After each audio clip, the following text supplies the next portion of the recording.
Darwin. Une fois vos différentes ressources insérées dans Project 2010, vous allez enfin pouvoir choisir de les affecter aux tâches que vous souhaitez. Pour cela, vous choisissez d'afficher ici les tâches dans un tableau. Donc je vous laisse ensuite choisir quel affichage vous souhaitez utiliser. Une fois que vous êtes sur vos tâches, vous en sélectionnez une, vous vous rendez dans l'onglet des ressources et cliquez sur le bouton Affecter les ressources. Vous allez alors avoir accès via cette fenêtre aux différentes ressources que vous avez enregistrées dans Project 2010. Je retrouve par exemple ici mes 3 employés ainsi qu'une ressource de coût qui correspond à l'achat de la licence du logiciel Photoshop. Donc pour ce qui est par exemple ici de la réunion d'information, je ne vais avoir besoin que de 3 ressources, les 3 premières ici, donc les 3 employés.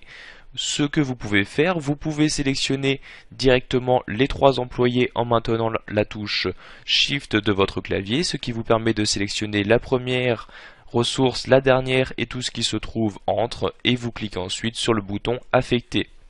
Vous pouvez alors voir que nous avons ici dans cette fenêtre ces ressources-ci qui sont cochées, cela prouve donc qu'elles ont été affectées à la ressource correspondante. Nous pouvons également voir, si vous êtes sous le diagramme de Gantt, que nous avons ici à ce niveau-là le nom des ressources qui apparaît pour la tâche, ici donc la réunion d'information. Vous souhaitez maintenant affecter des ressources à d'autres tâches. Pour cela, sachez que vous n'êtes pas obligé de fermer cette fenêtre. Il vous suffit de cliquer, donc de sélectionner une autre tâche, et ainsi vous avez cette fenêtre qui se met à jour pour vous proposer, donc pour cette tâche, sélectionner les nouvelles ressources que vous souhaitez y effectuer. Donc ici pour la création du design, je vais avoir besoin de Fanny Dubois.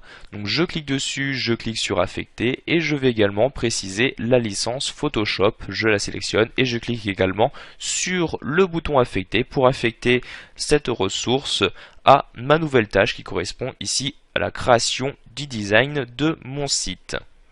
Comme nous l'avons vu dans la précédente formation, au niveau des coûts pour la licence Photoshop, nous n'avons pas pu le renseigner directement au niveau de l'insertion des ressources. En effet, pour ce qui est des ressources de coût, il s'agit d'un coût qui va être à payer de façon ponctuelle. Ici, je ne paye qu'une seule fois. Je vais par exemple ici choisir de le payer au niveau de la création du design. Donc je vais préciser ici le coût au niveau de cette tâche. Donc juste ici dans cette colonne-ci.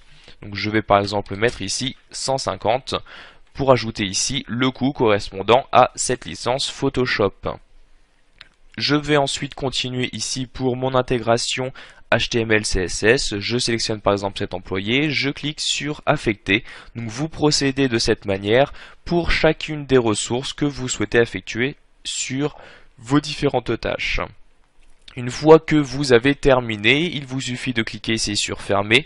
Tout d'abord, sachez que si vous souhaitez annuler une ressource, par exemple ici pour la réunion d'information, je ne veux pas que Jean-Martin en fasse partie, je le sélectionne, je clique sur supprimer. Cela ne supprime pas la tâche, mais juste son affectation par rapport à cette tâche. Je clique ensuite sur fermer pour revenir ici à mon logiciel et gérer mes différentes tâches. Pour finir, nous allons voir qu'il existe un planificateur d'équipe qui va vous permettre de gérer de manière différente l'affectation de vos ressources. Pour cela, toujours dans l'onglet ressources, vous avez le bouton planificateur d'équipe. Un simple clic dessus vous permet de l'ouvrir. Il va s'agir tout simplement d'une autre méthode pour mieux visualiser ainsi qu'affecter les différentes ressources à vos tâches. Donc ici j'agrandis cette deuxième partie. Vous avez dans cette première partie le nom de vos ressources et les tâches qui ont été affectées. Vous avez dans cette seconde partie les tâches qui n'ont pas encore été affectées à vos ressources. Pour résoudre ce problème, un simple glisser-déposer suffit. Par exemple, pour la phase de test, je vais l'affecter à Jean Dubois. Pour l'aspect communication de mon site, je vais laisser ici à Albert Moreau. Et pour finir la mise en ligne, je la mets par exemple ici à ce niveau-ci. Donc vous gérez vraiment de la manière que vous souhaitez, tout simplement en déplaçant vos différentes tâches au niveau des ressources. Voilà, vous savez maintenant quelles sont les différentes méthodes qui vous sont proposées afin d'affecter une ressource à vos tâches.